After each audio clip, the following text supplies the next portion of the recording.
Place of worship act के ऊपर supreme court में सुनवाई हो रही है। 2020 से पीआईएल पेंडिंग है सुप्रीम कोर्ट में।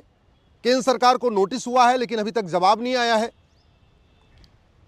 हमारा ये कहना है कि जो भी कानून बनता है ना, वो उसके भले के लिए बनता है। यानी अगर किसी कानून में महिला लिखा है तो ये महिलाओं के भले के लिए है। अगर किसी कानून में चिल्ड्रन लिखा हुआ है तो वो बच्चों के भले के लिए है। अगर किसी कानून में SC ST लिखा हुआ है तो यानी SC ST की भलाई के लिए बना है। किसी कानून में अगर OBC लिखा है तो वो पिछड़ों की भलाई के लिए बना है। इस कानून का नाम है पूजा स्थल कानून। इसका मतलब ये हुआ, ये कानून पूजा स्थलों की भलाई के लिए बना हुआ है। पूजा स्थल और प्रार्थना स्थल में बिल्कुल अंतर होता है। प्लेस ऑफ वर्शिप और प्लेस ऑफ प्रेयर में बहुत अंतर होता है। प्लेस ऑफ वर्शिप उसको कहते हैं जहां व्यक्ति बैठता है, वहीं ध्यान करता है, वहीं भोग लगाता है, वहीं पूजा करता है, वहीं अपनी मन्नत मांगता है, वहीं फूल माला चढ़ाता है, सब कुछ वहीं करता है, ध्यान वहीं होता है। जबकि प्रार्थना स्थल उसको कहते हैं जहां आदमी इकट्ठा तो होते हैं लेकिन वहां पे वो किसी का ध्यान नहीं करते। जिसका ध्यान करते हैं वो कोई दूर बैठा हुआ है। इसीलिए मस्जिद और चर्च को प्लेस ऑफ प्रेयर कहते हैं और मंदिर को प्लेस ऑफ वर्शिप कहते हैं। आपको एयरपोर्ट के ऊपर कभी प्लेस ऑफ वर्शिप नहीं मिलेगा, पूजा स्थल नहीं मिलेगा। वहां क्या मिलता है? प्लेस ऑफ प्रेयर यानी प्रार्थना स्थल। और वो इसलिए क्योंकि प्रार्थना स्थल का जो कैरेक्टर होता है वो अस्थायी होता है, वो फिक्स नहीं होता।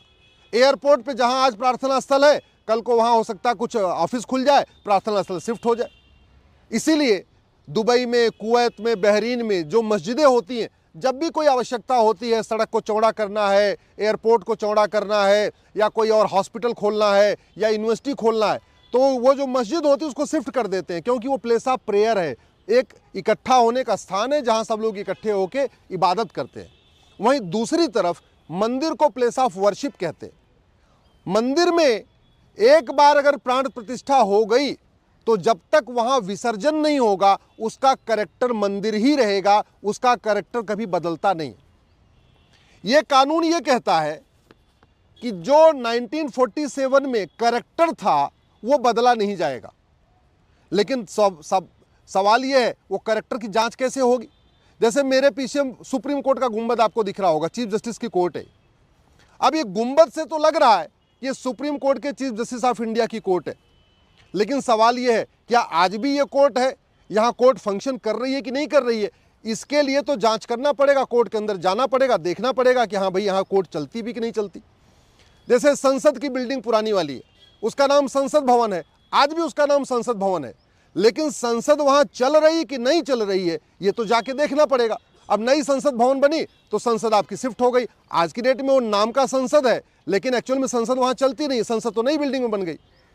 तो ऐसे ही एक होता आइडेंटिटी, एक होता कैरेक्टर। आइडेंटिटी आंखों से देख के पता चल जाती है लेकिन कैरेक्टर के लिए जांच करना पड़ता है। जैसे मेरी आइडेंटिटी आपको दिख रही है कि मैं एडवोकेट हूं, लेकिन मेरा कैरेक्टर क्या है इसके लिए तो बाकायदा जांच करनी पड़ेगी। पीछे जो सुप्रीम कोर्ट की बिल्डिंग दिख रही है, चीफ जस्टिस ऑफ इंडिया साहब की जो कोर्ट दिख रही है, ये आइडेंटिटी है कि ये चीफ जस्टिस ऑफ इंडिया की साहब की ये कोर्ट है। लेकिन चीफ जस्टिस ऑफ इंडिया साहब वहाँ बैठते हैं कि नहीं बैठते हैं इसके लिए बाकायदा वहाँ जाना पड़ेगा, जांच करना पड़ेगा, देखना पड़ेगा। हो सकता है CJI साहब अपनी कोर्ट बदल के कहीं और शिफ्ट कर दें।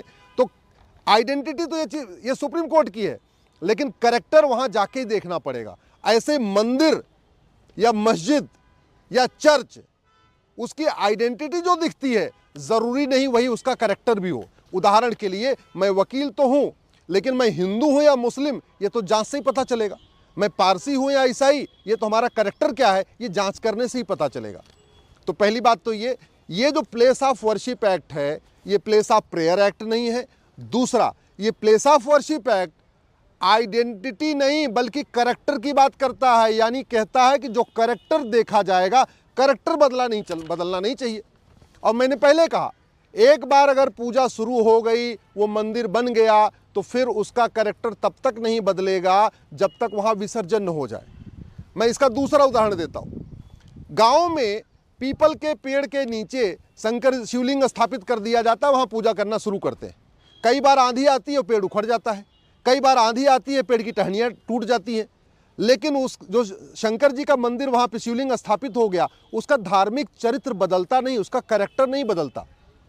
कई बार नीम के पेड़ के नीचे लोग शिवलिंग स्थापित कर देते हैं, कई बार जो है वट वृक्ष के नीचे लोग पूजा प्रार्थना शुरू कर देते हैं। आंधी आती है, तूफान आता है, टहनियाँ टूट जाती हैं, पेड़ उखड़ जाता है, लेकिन उसका धार्मिक कैरेक्टर नहीं बदलता। क्यों? क्योंकि एक बार प्राण प्रतिष्ठा हो गई तो जब तक वहाँ विसर्जन नहीं होगा वो उसका कैरेक्टर मंदिर का ही रहेगा। ऐसे ही चाहे वो अयोध्या हो, चाहे वो काशी हो, चाहे भद्रकाली हो, चाहे भोजशाला हो, चाहे अटाला हो, चाहे वो संभल हो, हरिहर मंदिर हो, जो भी मठ मंदिर, जो भी मंदिर थे, वहाँ प्राण प्रतिष्ठा हुई थी, मुगलों ने आके उसका गुंबद बदला, लेकिन वहाँ विसर्जन नहीं हुआ, इसलिए उसका कैरेक्टर नहीं बदला।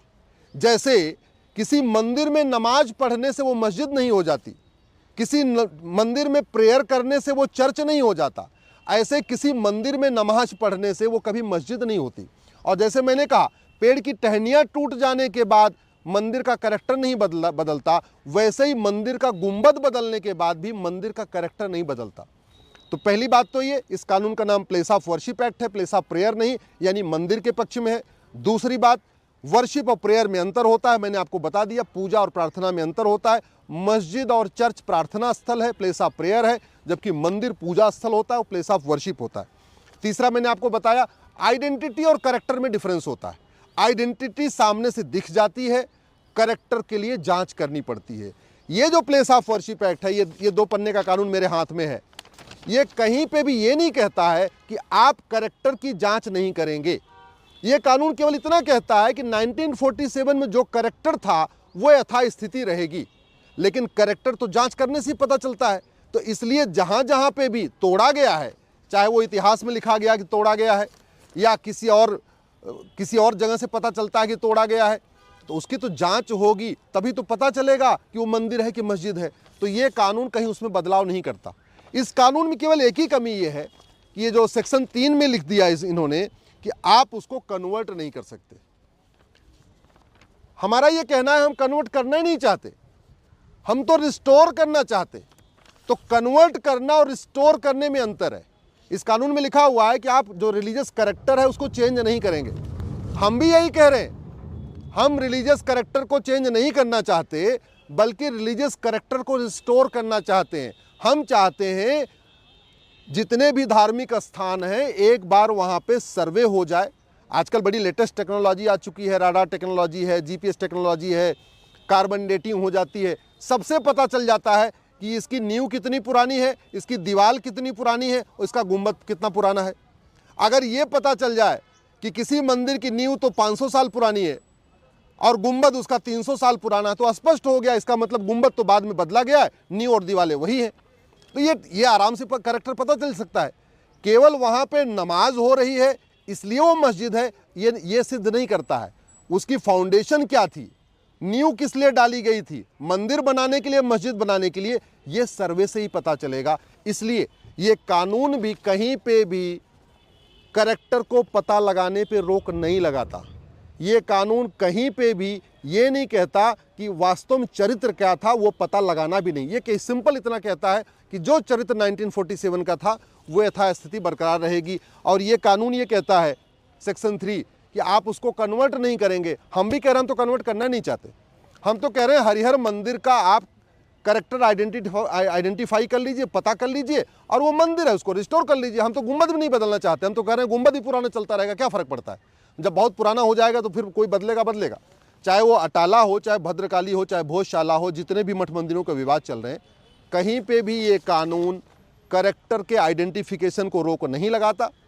कहीं पर भी ये कानून ये नहीं कहता कि आप आइडेंटिफाई नहीं करा पाएंगे, कहीं ये नहीं कहता आप सर्वे नहीं करा पाएंगे, कहीं ये कानून ये नहीं कहता कि नहीं आप टेक्नोलॉजी का उपयोग करके उसका ओरिजिनल कैरेक्टर नहीं पता कर सकते। ये कानून सिंपल ये कह सकता है जो कैरेक्टर है नहीं बदलेगा। हम भी कह रहे हैं कैरेक्टर नहीं बदलेगा, लेकिन कैरेक्टर क्या है इसके लिए तो बाकायदा जांच करानी पड़ेगी। सामने से देख के, जैसे मुझे देख के ये नहीं पता चल सकता मेरा कैरेक्टर क्या है, पीछे बिल्डिंग को देख के नहीं पता चल सकता कि इसका कैरेक्टर क्या है, किसी भी गाड़ी को देख के नहीं पता चल सकता उसका कैरेक्टर क्या है, किसी जानवर को देख के नहीं पता चल सकता उसका कैरेक्टर क्या है।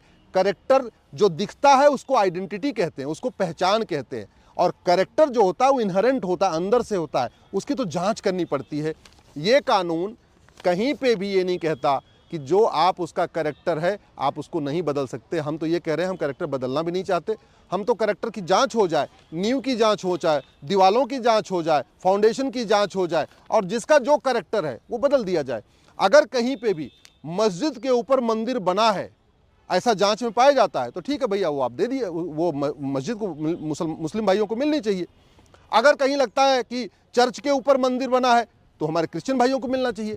लेकिन कैरेक्टर जांचने के बाद, सर्वे करने के बाद, साइंटिफिक टूल यूज़ करने के बाद अगर ये पता चलता है कि नहीं ये तो पहले मंदिर था, इसके ऊपर गुंबद बदला गया है, बाद में नमाज पढ़ी गई है, तो उसको शांति के साथ हिंदू भाइयों को दे देना चाहिए। देश की एकता अखंडता के लिए यही ज़रूरी है। और इस कानून पे सुनवाई तो चली रही है, आशा करता हूँ इस पे संसद में भी चर्चा होगी और सुप्रीम कोर्ट ही जल्दी इसका फैसला करेगा।